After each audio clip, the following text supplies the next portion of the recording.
We're going to start off by making a line of stitches within the 7mm seam allowance of the neckline.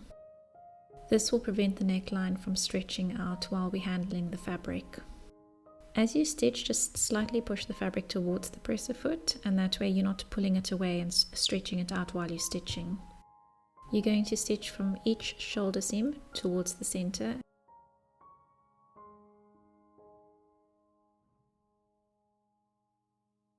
The next thing we're going to do to prepare our project is to interface the button bands. So you can either put a strip of interfacing within the button band markings, the fold line 1 and fold line 2, or if you want to, as the pattern suggests, you can also extend the interfacing slightly over the fold line so that when you press it, it has a very crisp finish look.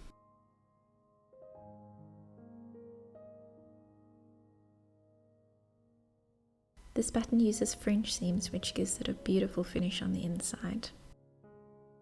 When we sew, we're used to putting the right sides of the fabric together and then sewing our seams, but with French seams, we're putting the wrong sides together first and then sewing our first seam. So pin one side front with a corresponding front piece.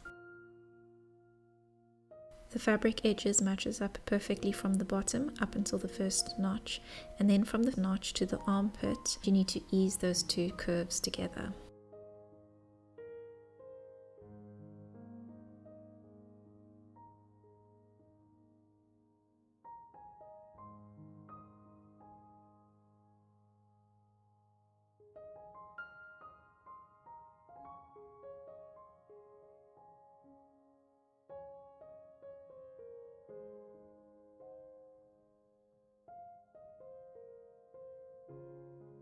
The first seam that we're going to sew with the wrong sides of the fabric together is going to be at 1 cm seam allowance. As you're sewing the curve, just make sure the fabric is lying flat on your left hand side so that it doesn't tuck in underneath the curve.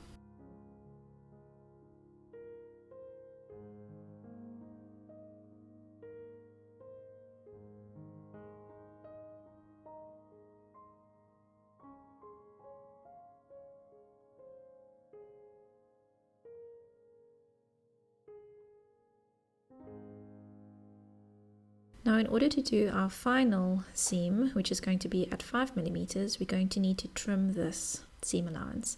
So you can either use a scissors and trim it within that 5mm, so at about 3mm. But if you have a very delicate fabric that frays easily, I would suggest that you use pinking shears. This edge will be entirely enclosed in our next seam that we're going to be making.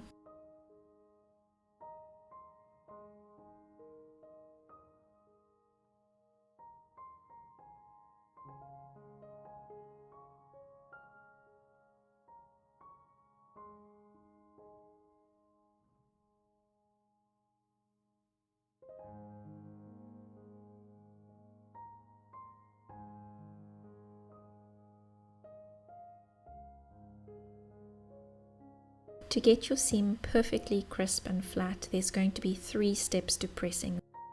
Firstly, we're going to smooth it out, and then we're going to press the seam open. Just remember to put the steam off of your iron, because if it's on, it's going to burn your fingers because you're going to be going very close to the seam.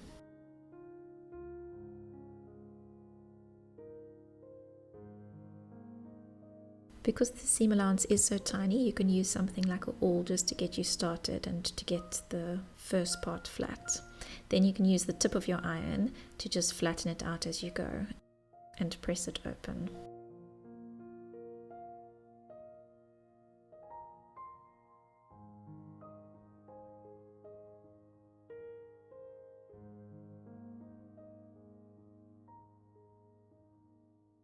Now the second step in our pressing is to press the seam allowance to one side. That's going to help it fold easier.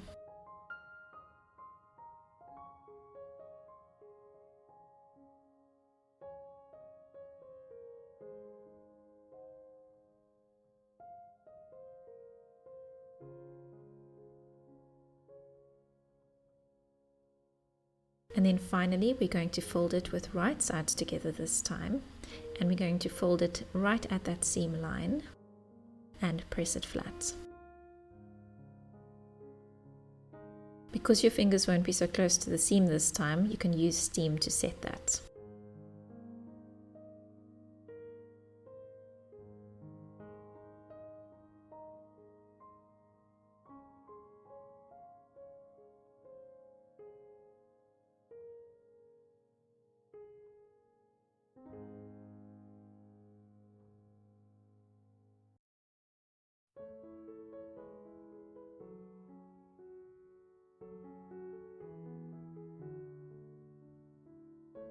I'm moving my needle towards the right and measuring and making sure that I've got a 5mm seam allowance when I line up my fabric to the edge of my presser foot.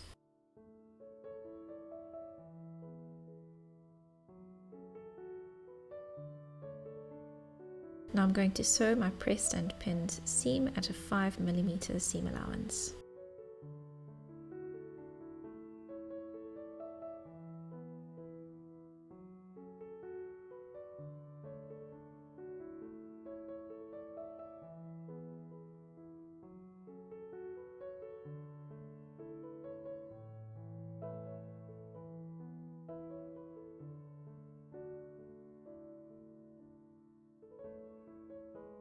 Press your finished seam allowance towards the side front bodice piece.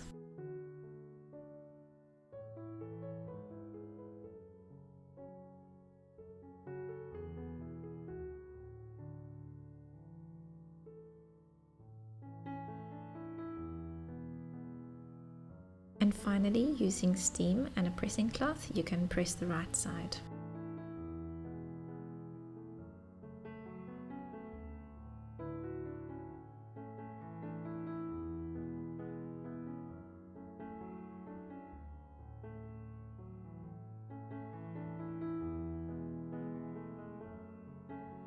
Repeat the same French seam process with the other side of your front bodice.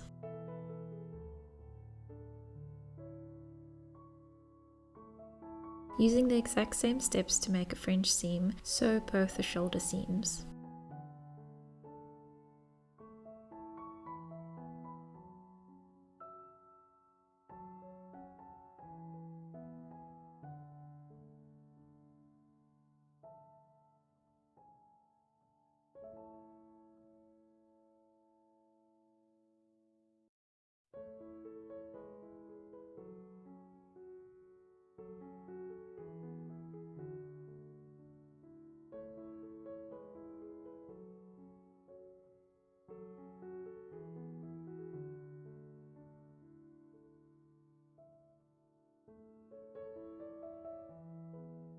Press both shoulder seams towards the back.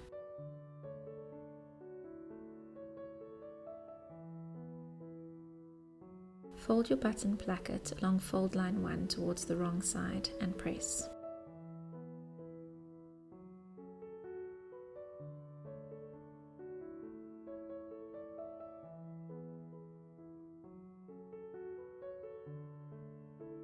Now we're going to prepare the top and the bottom of the button placket.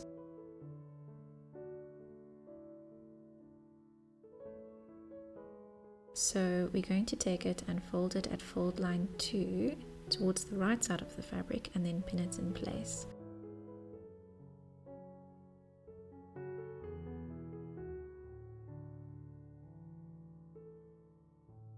Don't press fold line 2 yet, because we're going to press it once it's turned right way out.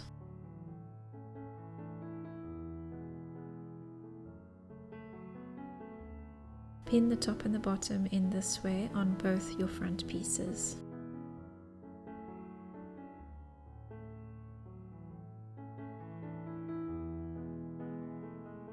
Prepare your neck binding by folding it with the wrong sides touching, so the right sides are facing the outside, and fold it in half lengthways and press it.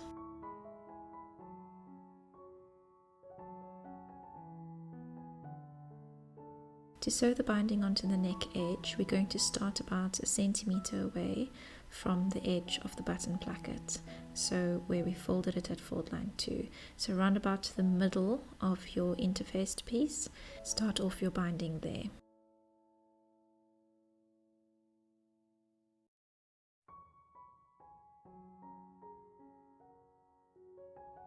Now we're going to start sewing right at the edge of that fold line 2 fold that we made. Start sewing a little bit in from the edge so that it doesn't get fed into your machine, and then back stitch right to the fold line 2 and then carry on stitching. We're stitching this at a 6mm or a 1/4 inch seam allowance. And we're lining up the raw edges of the binding with the raw edge of the neckline. Now as you're sewing this, very gently pull the binding to mold and fit to the neckline. When you get to the shoulder seam, don't stretch the binding, because you'll find that because of the bulk of the seam, when you're folding it over, it will actually become a bit too thin.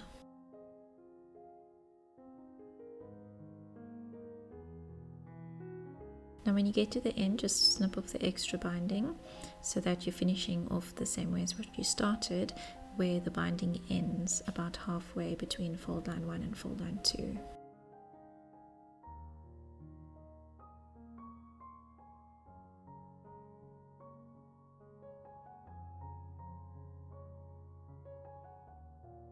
Press the binding and the seam allowance away from the garment.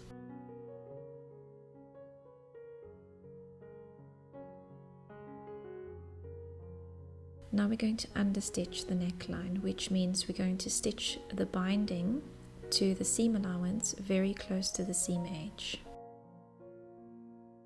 So we're stitching on the binding right next to the seam that we made.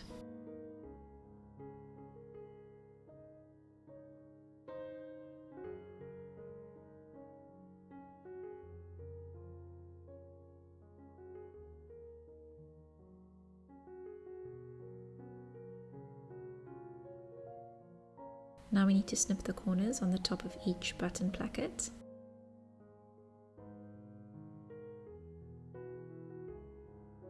And then we need to trim the neckline and binding seam allowance. You can either do this by using a scissors and then grading the seam allowance, so you're cutting the seam allowance of the bodice and the seam allowance of the binding at different lengths.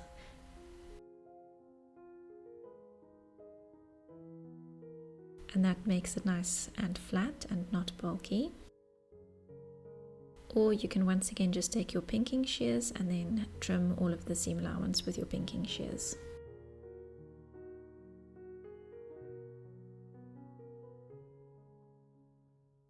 Using the French seam technique, sew both side seams and then press it towards the back.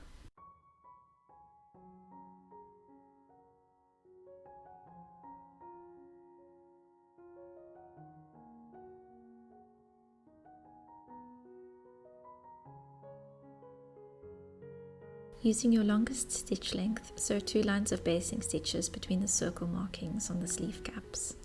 So you're going to sew one at 1 centimeter and then another one at 2 centimeters.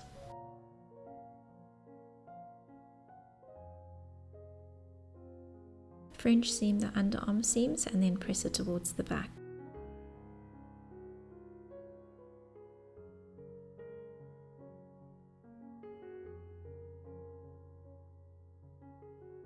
It's much easier to finish the sleeve hems while the sleeves are still not attached to the garment, because then you're dealing with much less fabric.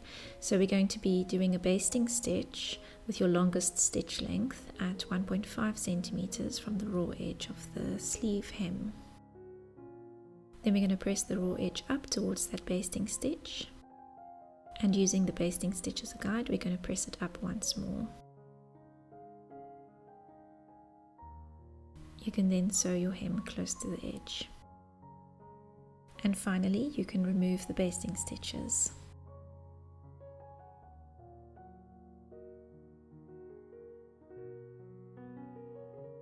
We're going to be doing a normal seam with the sleeves, not a French seam. So we're going to put right sides together this time. and matching the notches and the underarm seam, we're going to pin the bottom of the sleeve, and then we're going to ease in the top of the sleeve with our gathering stitches that we made.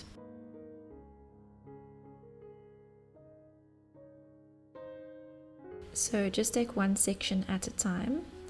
Take the section from the shoulder seam to the notch.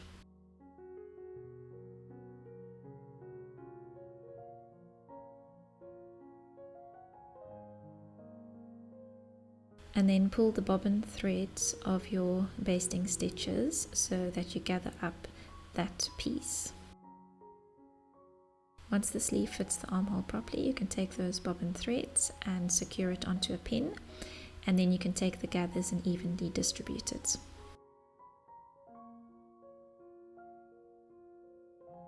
Then pin it in place and you're ready to sew your seam.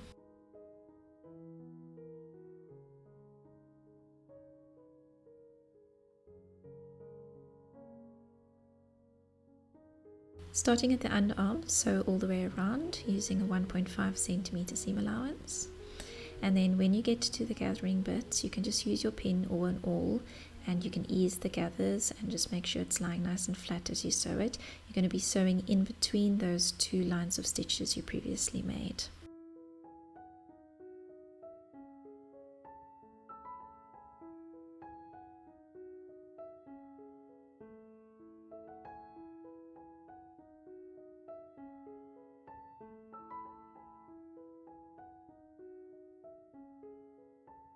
Remove the line of basting stitches that's not in the seam allowance. The one that's in the seam allowance you can just leave because we're going to finish the edge. And then finish your seam allowance with your preferred method. I finished mine with my overlocker.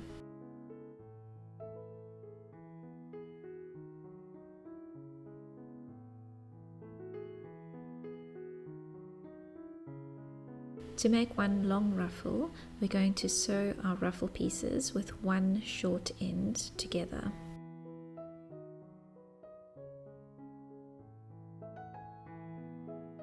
Then finish off the raw edges and press it open.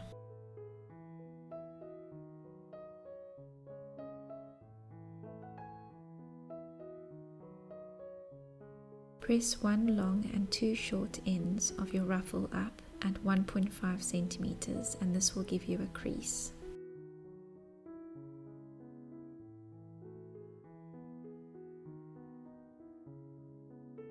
Then unfold it, and using this crease, fold up the raw edge up to the crease and then fold it up once more.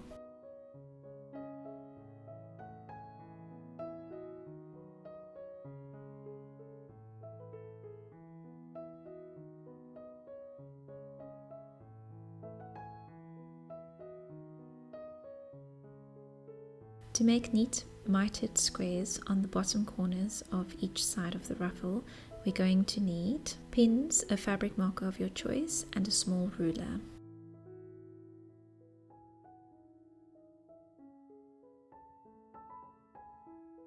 Unfold the area by the corners by one fold.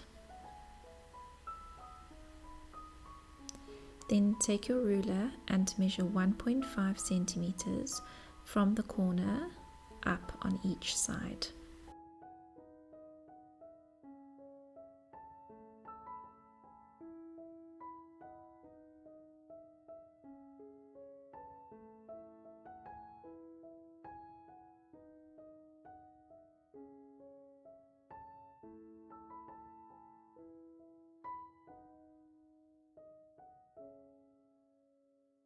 Now we're going to draw a line from each of those markings and the center where the folds meet, and draw a line right across.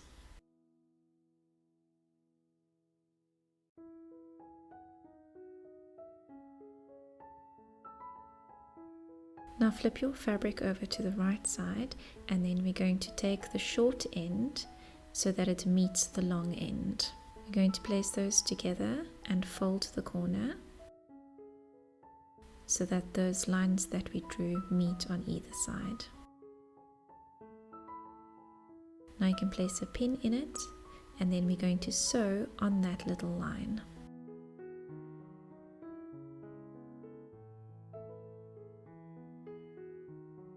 After we've sewn it, we're going to trim it close to the stitching.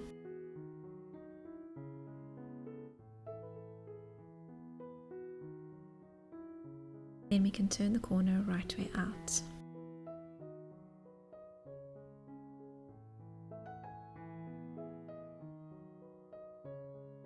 You can give that a good press and then pin down your whole hem.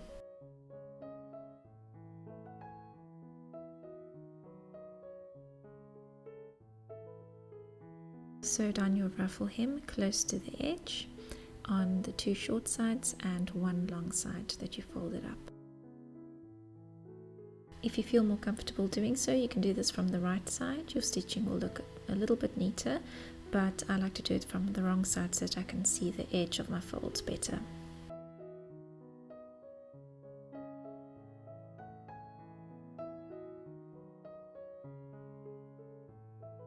Now, using our longest stitch length, which on my machine is the stitch length 4, we're going to do 2 lines of basting stitches on the raw edge of the ruffle. We're doing this the same as what we did on the sleeve cap, which is at 1 centimeter and then again at 2 centimeters.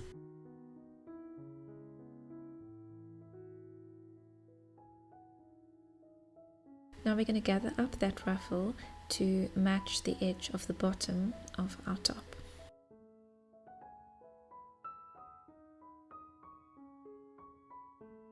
As you can see here, I made this particular top in a quicker way, which was to overlock the seam allowances.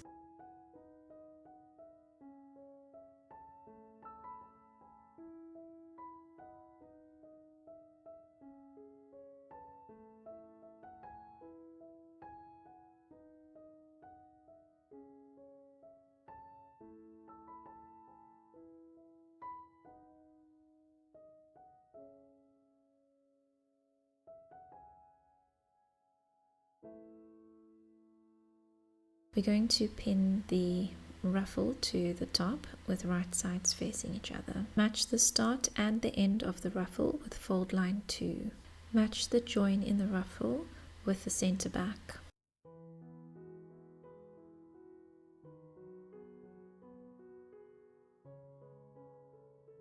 Distribute the gathering so that it's nice and even.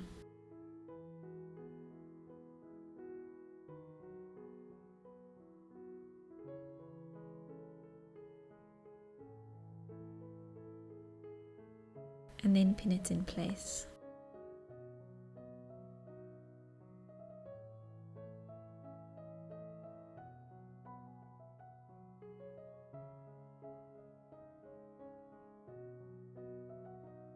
Take the bottom of the button placket and fold it so that the right side of the button placket is facing the wrong side of the ruffle.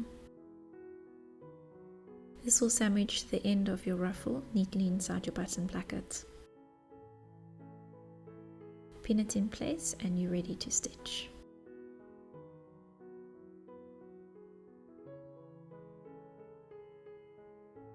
Sew this at a 1.5 centimeter seam allowance, which will take you in the middle of your 2 basting stitches. Be careful to keep the folds of your button placket neatly in place. To help you evenly distribute your gathers, you can use an awl. Then as you're stitching, you can just push the gathers with the awl and redistribute it if you need to.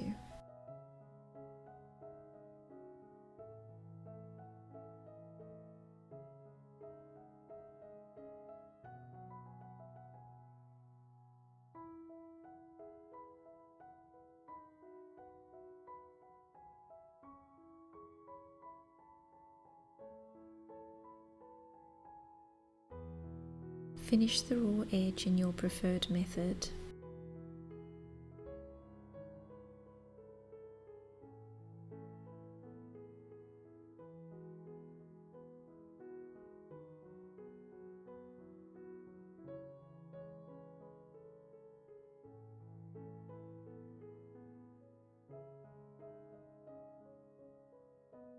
Remove your remaining line of basting stitches. It's easy to do if you snip the middle on both the right and the wrong side, and then you take your bobbin thread and pull it out from either side.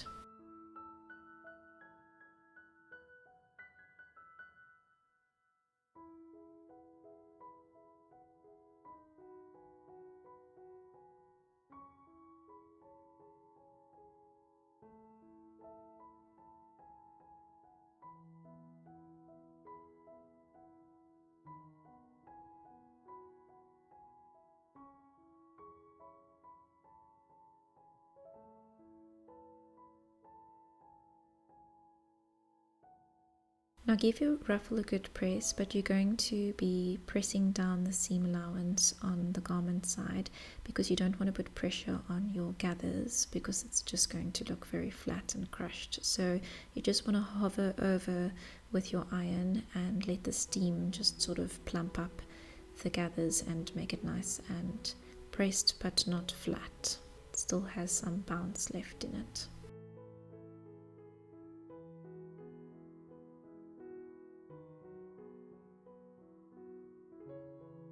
So if you're sewing style B, we're going to be finishing off the hem at a normal 1.5 centimeters. We're going to stitch the button placket down first at the fold that we did in step 9, and we're going to sew that at a regular stitch length. Then using a long basting stitch length, we're going to sew right across the hem, and then when we get to the other side of the button placket, we're going to sew with a regular stitch length again, back stitching at the beginning and the end of the button placket.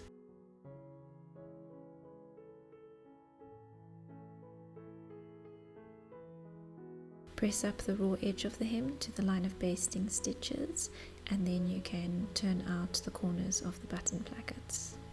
You can use a point turner to poke out the corners so that it's nice and neat,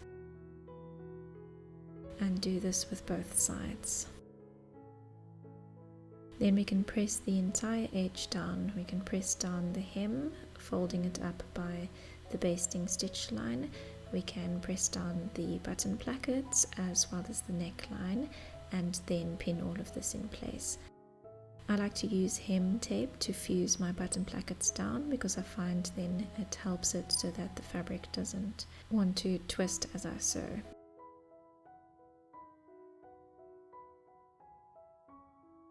Starting at the center back of the hem edge, we're going to sew all the way around.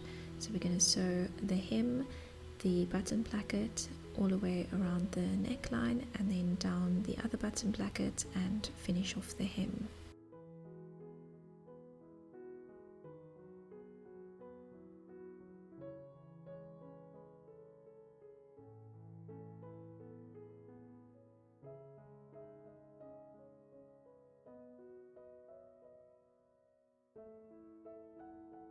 Give all of this a good press.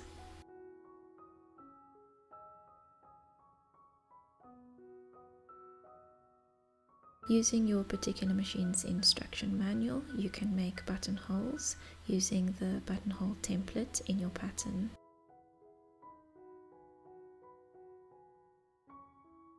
For a clean cut, you can use a buttonhole cutter and a self-healing cutting mat. Or if you don't have that, you can just use a seam ripper. So I like to start at the one end and then rip to the middle and then flip it over and do that again, because that just prevents you ripping all the way through your entire buttonhole. You can also use something like a pin to block the one side so that you don't go all the way through. This is going to leave some little threads, so you can just snip those off and then it should be a nice clean cut.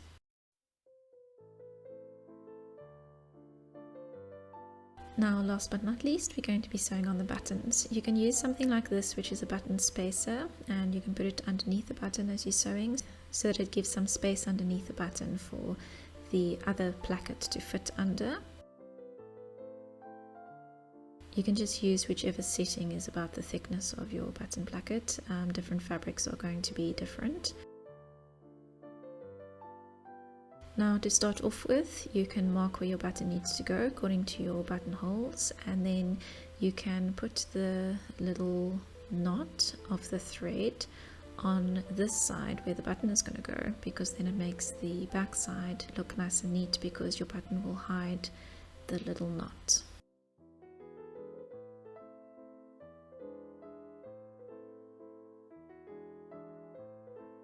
Now, as I said, if you have a type of tool that has a button spacer, you can use that, but you can just as easily use a toothpick or a pin. So my fabric is very thin, so I'm going to be using a pin because I don't need much space.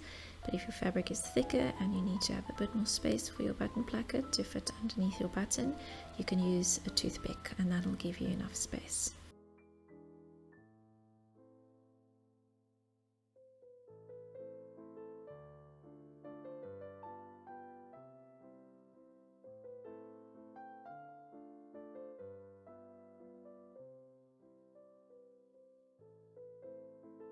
To finish off, you can wrap your thread around the base of your button about 3 or 4 times. That's going to hold that space that you created, and then you can make your little finishing knot underneath so it's all hidden by the button and the back of your button placket looks nice and neat.